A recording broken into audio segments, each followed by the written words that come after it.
Hello students, class 10th के आज के लेक्चर में आपका स्वागत है। आज हम chapter number 3 pair of linear equations in two variables लेकर आपके सामने प्रस्तुत हुए हैं। ठीक है, तो आज के लेक्चर में हम क्या क्या पढ़ेंगे। इंट्रोडक्शन, ऐसी लीनियर इक्वेशंस को सॉल्व करने के मेथड, और जो भी मेथड हम पढ़ेंगे उसमें से ग्राफिकल मेथड एक होता है, वो भी हम आज के लेक्चर में डिस्कस करेंगे। ठीक है, तो इस लेक्चर को स्टार्टिंग से लेकर लास्ट तक बड़े ध्यान से देखिएगा, सुनिएगा, और पसंद आए तो लाइक करना ना भूलें। और यदि अभी आप मेरे चैनल पर नए हैं तो इसको सब्सक्राइब कर लें ताकि मेरे द्वारा अपलोड किए गए वीडियो आपको मिल सकें। ठीक है, तो चलिए स्टार्ट करते हैं आज का लेक्चर।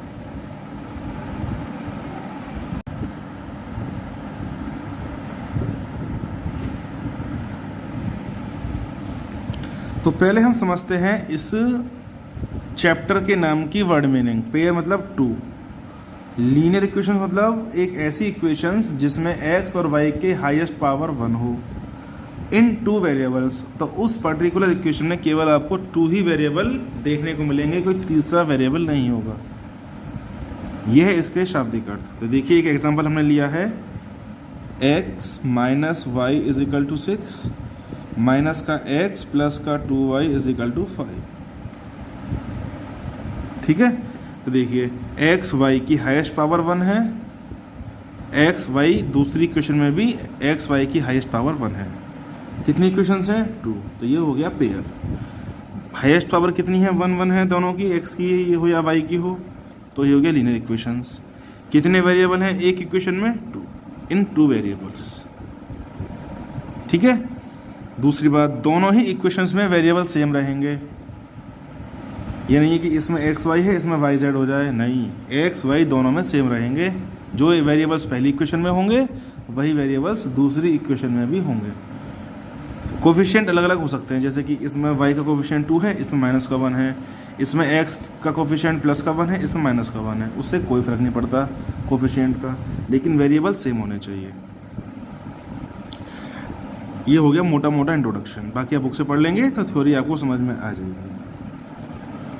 अब है methods to solve. Methods to solve का मतलब है एक्स की, पहले हम बोलते हैं सॉल्यूशन का मतलब क्या हुआ। सॉल्यूशन का मतलब हुआ कि इसमें आपको एक्स और वाई की जो वेरिएबल आपको दिए गए हैं उनकी वैल्यू को फाइंड आउट करना है। यदि एक्स वाई दिया हुआ है तो एक्स वाई की वैल्यू निकालनी है, वाई जेड दिया हुआ है तो वाई जेड की वैल्यू निकालनी है, जेड एक्स दिया है तो जेड एक्स की वैल्यू निकालनी है। ठीक है, तो एक्स और वाई की वैल्यू को निकालने के कितने तरीके हैं, या फिर कह सकते हैं कि वेरिएबल्स की वैल्यू निकालने के कितने तरीके हैं, वो है मेथड्स टू सॉल्व। तो 2 मेथड्स हैं, ग्राफिकल और एल्जेब्रिक। ग्राफिकल अपने आप में सिंगल मेथड है, एल्जेब्रिक में होते हैं 3 method, elimination, CM cross multiplication और सब्सटीट्यूशन। तो आज के लेक्चर में हम पढ़ेंगे ग्राफिकल मेथड के बारे में। प्रॉपर तरीके से हम ग्राफ पेपर पर इसको ड्रॉ करेंगे, कैसे कैसे वैल्यू निकालेंगे वो भी हम पढ़ेंगे, कि एक्स और वाई की वैल्यू ग्राफिकल हम कैसे निकाल सकते हैं। अभी 9th क्लास में जो आपने पढ़ा था केवल इक्वेशंस को आपने ड्रॉ किया था और एक ही इक्वेशन आपको दी हुई थी, लेकिन यहाँ पर 2 इक्वेशंस हैं। ठीक है, तो 2 इक्वेशंस हैं, तो कैसे उनकी हम वैल्यू निकालेंगे वो हम पढ़ेंगे आज के लेक्चर में। तो एक प्रॉपर एग्जांपल लेके चलेंगे आर.एस. अग्रवाल की बुक का। ठीक है, चलिए, तो देखिए हम इक्वेशन लेते हैं x plus 2y is equal to 3, और दूसरी इक्वेशन है 4x plus 3y is equal to 2। तो जैसे हमने क्लास 9th में किया था कि हम 2 या 3 पॉइंट लेते थे, अगर हम x की 3 वैल्यू रखते हैं तो y की भी हमको 3 वैल्यू मिलेंगी। ठीक है, तो हमें कम से कम एक लाइन को ड्रॉ करने के लिए 2 पॉइंट चाहिए होते हैं। तो हम यहाँ पर भी 2 पॉइंटों का यूज़ करेंगे, बुक में 3 हो 4 हो उससे कोई फ़र्क नहीं पड़ता। तो 2 पॉइंट लेने पर भी वही आंसर आएगा जो 4 पॉइंट लेने पर आता है। ठीक है, तो यहाँ से मैं इसको ऐसा लिख सकता हूँ, 2y is equal to 3 minus x. तो y की वैल्यू क्या आई? 3 माइनस एक्स अपॉन 2। ठीक है, अब मैंने यहाँ पर एक टेबल बनाई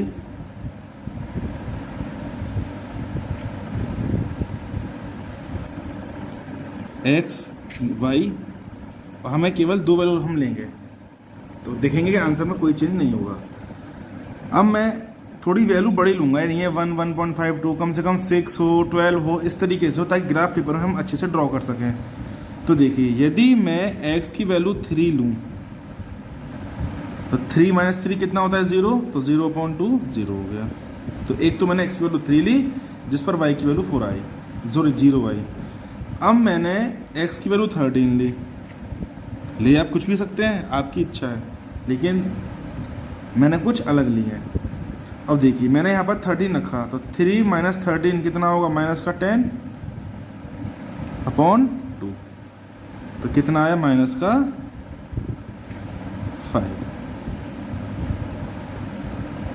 ये 2 वैल्यू सफिशिएंट है इस इक्वेशन के लिए। अब आते हैं इसके लिए, तो मैं इसको क्या लिख सकता हूँ, 4x, या चलो हमने y निकाला तो हम यहाँ भी y लेंगे, 3y = 2 - 4x। तो y की वैल्यू क्या आई, 2 - 4x/3। यहाँ भी मैं 2 पॉइंट लूँगा।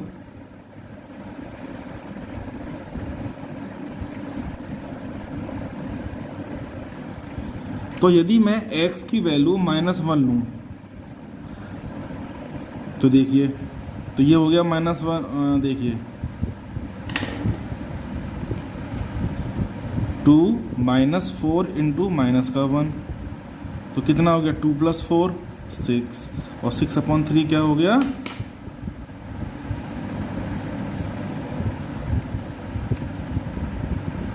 कितना आएगा, 2 ही आएगा ना भाई। देखिए 2 था,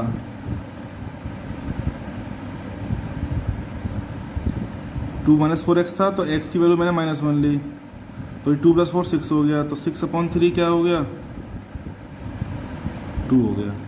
तो y की वैल्यू क्या आ गई, 2। कब, जब x मैंने -1 लिया।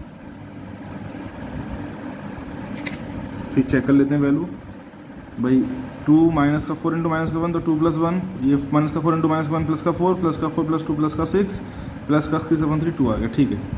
अब हमने लिया 2, x की वैल्यू हमने क्या ली, 2 ली, तो देखो 2 - 4 × x में कितना लिया है, 2 लिया है, तो कितना, 2 - 8 हो गया, तो -6 आ गया, तो -6/3 कितना आ गया, -2। तो कोशिश करें कि पॉइंट ऐसे लें कि डिवाइड करने पर वो संख्या पूरी पूरी कट जाए, पॉइंट में ना आए। जैसे कि अगर आए भी तो ऐसे आए 6.5, 3.5, इस तरीके से। ऐसा ना हो कि 10/3 है तो ये तो कभी एंड हो, इसका होगा नहीं, टर्मिनेट तो होगा नहीं, तो क्या आएगा, 3.33333 इस तरीके से आएगा।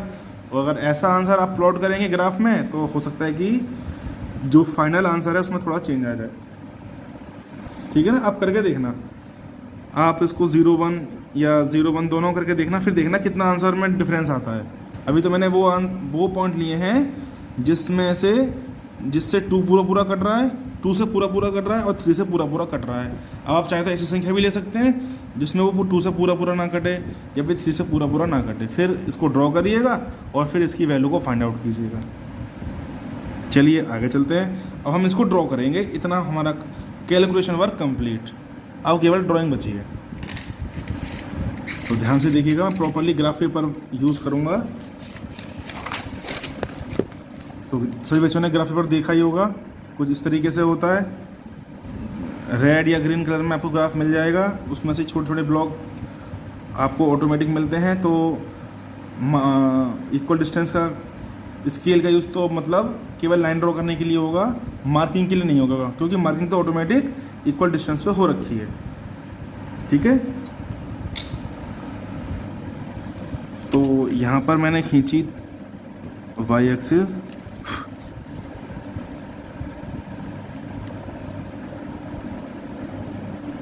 और ग्राफ पेपर मतलब आपको पेंसिल यूज़ करनी है, पेन नहीं। और ये हो गई एक्स एक्सिस, और ये हो गया हमारा ओरिजिन, हमने इसको लिखा ओ। ठीक है, थोड़ा जूम कर लेते हैं इसको। ठीक, अब हम क्या करेंगे, मार्किंग कर लेंगे। तो मैं एक खाने को 1 सेंटीमीटर लेके चल रहा हूँ, तो मैंने 1 ब्लॉक छोड़ के हम निशान लगाएंगे। तो पहले देखते हैं कि वैल्यू हमारे पास क्या क्या आई थी। ठीक है, तो ये हो गया 1, ये हो गया 2, ये हो गया 3। अब देखिए ज़रा, ये आपको लाइन दिखाई दे रही है, ये 0 और 1 का मिडिल पॉइंट होगा। तो मिडिल पॉइंट कैसे निकालते हैं, इन दोनों को जोड़ के 2 से डिवाइड कर दीजिए। तो 0 + 1 1/2 0.5, तो ये हो गया 0.5 का पॉइंट। ये ऐसे ही क्या होगा 1.5 का पॉइंट, और ये होगा 2.5 का, एंड सो ऑन चलता रहेगा। तो आप जितना चाहें उतनी मार्किंग कर सकते हैं। तो अगर आप ओरिजिन के चलेंगे राइट साइड में तो x की सारी वैल्यू पॉजिटिव होंगी, और चलेंगे लेफ़्ट साइड में तो x की सारी वैल्यू नेगेटिव होंगी। ऐसे ही अगर आप चलेंगे ओरिजिन से ऊपर तो y की सारी वैल्यू पॉजिटिव होंगी, और चलेंगे नीचे की तरफ तो y की सारी वैल्यू नेगेटिव होंगी। ये हमने मार्किंग कर दी, ये आप देख सकते हैं। ठीक है, चलिए अब इन पॉइंटों को लोकेट करते हैं। जब x 3 है तो y कितना है 0।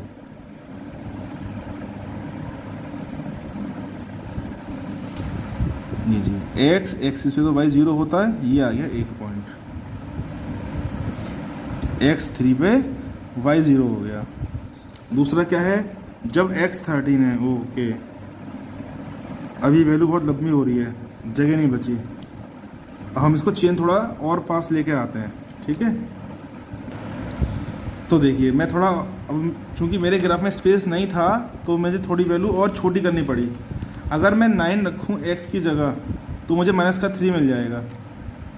अब ये पूरा पूरा डिवाइड हो रहा है 2 से। देखिए 3 - 9 कितना, -6, -6/2 क्या हुआ, -3।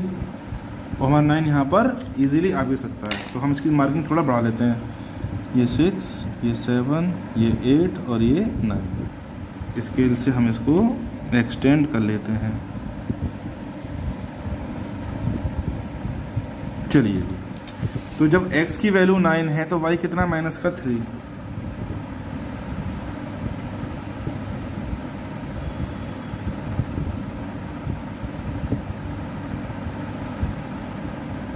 तो देखिए जब x की वैल्यू 9 है तो 9 से हमने लाइन ड्रॉ की, y की वैल्यू है -3, हमने यहाँ से लाइन ड्रॉ की, ये आ गया पॉइंट।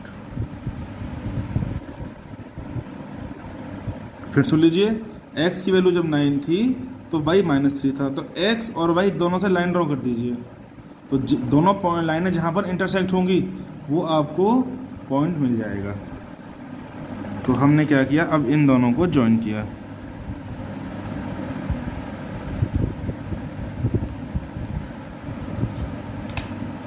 और नाम लिख दिया इक्वेशन का, x + 2y = 3।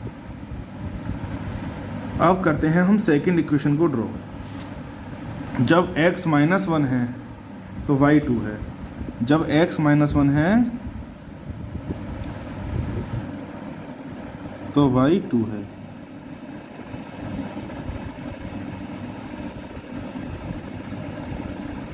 ये आ गया।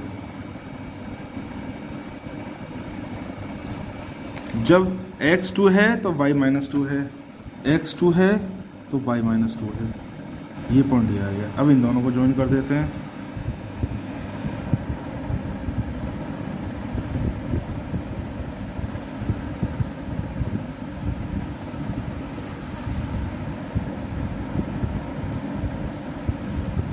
और यहाँ पर हम क्या लिख देते हैं, इक्वेशन क्या है हमारे पास, 4x + 3y = 2।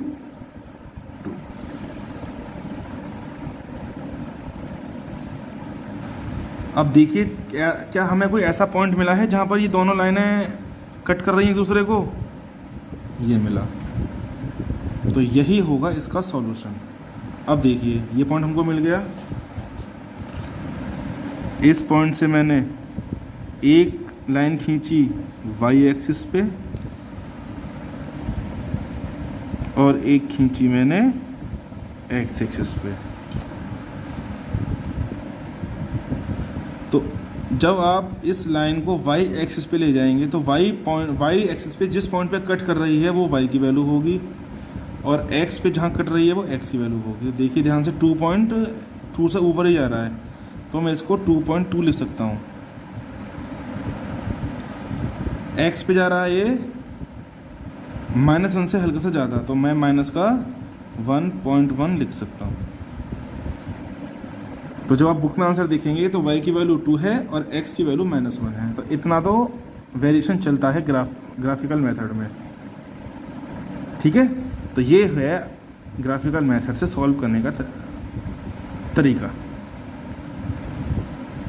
हो सकता है कि जब इक्वेशन आपको ऐसी मिल सकती है कि वो उनमें दोनों लाइनें आपस में पैरेलल हों, तो उस कंडीशन में क्या सॉल्यूशन रहेगा, या फिर दोनों इक्वेशन एक ही लाइन से पास हो रही हैं ना, दोनों अभी तो यहाँ पर दोनों लाइन अलग अलग हैं, लेकिन हो सकता है कि दोनों लाइन आपस में ओवरलैप हो जाएं। ओवरलैप का मतलब एक दूसरे के ऊपर। तो उस कंडीशन में क्या सॉल्यूशन रहेगा, कैसे हम लिखेंगे, वो हम पढ़ेंगे नेक्स्ट लेक्चर में, ठीक है। वो भी पता कब पड़ेगा, जब हम उसको ग्राफिकली ड्रॉ करेंगे। तो नेक्स्ट लेक्चर में आपसे फिर मुलाकात होगी। Till then good bye.